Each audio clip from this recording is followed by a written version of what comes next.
So, what makes me qualified to be making this lofty, huge, expansive presentation and trying to address whole lots of different issues, different areas that Pakistan needs help in? What makes me qualified? So, I'll very quickly go over some of my background here, and I will, and this is more as a precursor to what I'm going to share next in the next slide. So, bear with me for just a minute or two as I go over my background.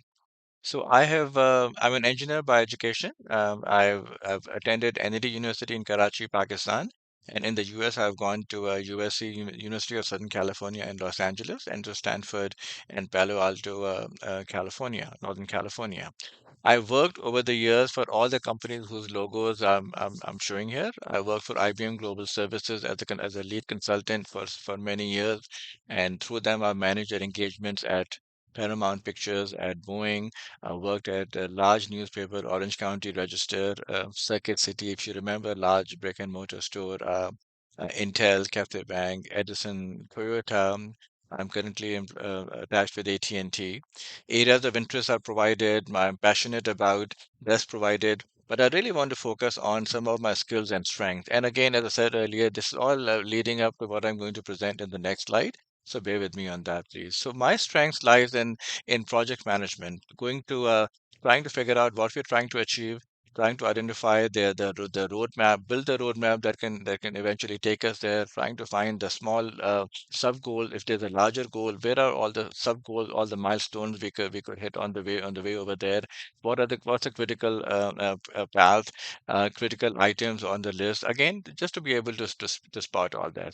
And the strength that I have that I'll be relying upon throughout this presentation is my background in crisis management. Again, there's a whole science behind it, and we'll share some of the details over here as well. Digital transformation, business transformation, it's hard, it's out there. Every country is looking at it, every company is looking at it. So again, how does it fit in when we're talking about Pakistan's situation? It'll all hopefully start making sense in the next few slides. KPI, OKR are just performance matrix, how we are doing. So once you set off on a goal, once you try to achieve something, you try to figure out all the roadmap, all the steps that you must go through to be able to achieve that. But once you are there, how do you know how well you are doing? So then that's when you have to set some matrix to figure out that are we hitting all the objectives? Are we able to achieve whatever we set out to achieve? And again, for those, that's one of my specialties as well, that whenever you implement something, you cannot just put something out there without first of all having goals, and second, how to without having some kind of a measurement after the fact. So we'll go over this as well. And then business management and growth is one of my specialties. I've been a board member and done executive coaching to hundreds of companies over the years. And data consumption is one of my specialties. All right, so let's now go forward and see where I'm going to go with this. So this is what makes me qualified.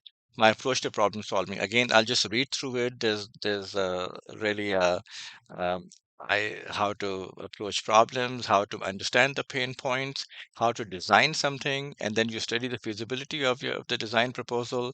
You study the integrations, and then perhaps go back to the drawing board. And on this point, we could just be on the same bullet point for a period of time until everybody signs off on what we're setting out to do, and then finalize the master plan. Again, we got to have buy-in. It cannot be just one group, one person, one entity, one team. It's got to be everybody must be on board to bless that.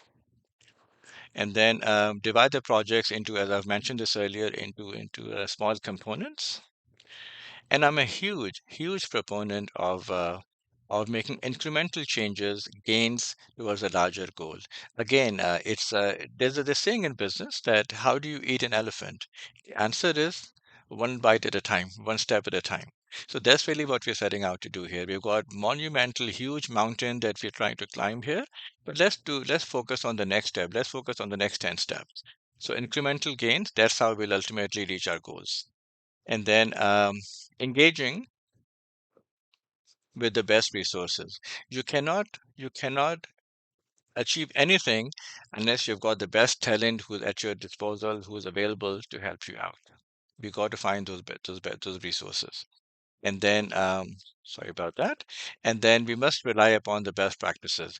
Another important point that we'll keep coming back throughout this presentation here that most of the challenges that we are going through, that we have gone through, or that we are currently going through, other countries have also faced them in the past, recent past or distant past, and they found a way to go around them.